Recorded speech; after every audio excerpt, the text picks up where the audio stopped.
People from warmer countries usually don't understand at all how people from colder climates handle so much time without the sun. And some people from the colder climates can't either, and they flee the scene whenever they can. But most people are used to it, and when you use it correctly, it can make you very creative when you can't rely on the sun. The strategy when there's no sun is usually to travel a lot, but when you're in the cold, you have to be creative to be stimulated. And when you're able to sit in the nothingness without any distractions and the constant high energy, you have great ideas. You become solution-oriented and problem-solving, because you have the time to think and feel discomfort. It's like when people go to these dark retreats or silent retreats to connect to themselves. People in colder climates have that for several months automatically. But if you use it correctly, it doesn't have to be that boring or that uncomfortable. You just have to learn in a way to be comfortable with the discomfort, and that is something all humans should learn in some way. During winter, you can't rely on the sun for constant energy source, and you can't expect to live your days the same you would as summer.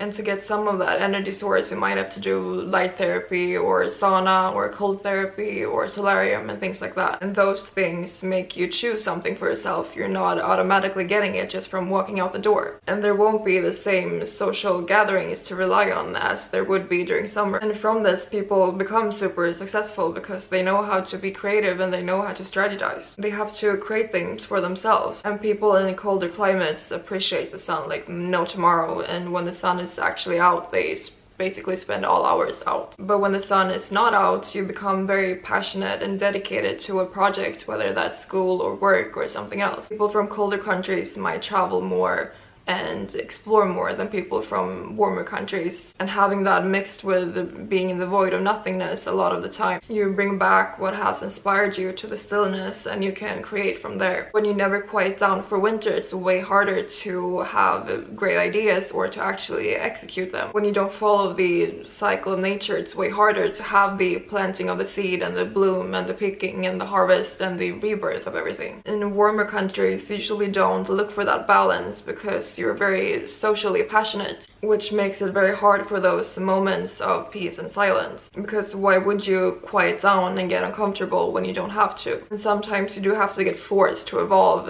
and things happen to you that wasn't your choice or that you wanted, but you're happy for them after because you became smarter and more confident. And using that time to go inward, because humans do need connection, but we can't truly get to know ourselves and what we want if we don't truly know ourselves and shift what might not be ours to carry. You have to know what experiences have shaped you to be able to shift what you want, to be able to create a new and better destiny for yourself. And doing that instead of staying bitter of what might have gone wrong, and taking the power to create new loops for yourself instead of attracting the old ones just in a new shape.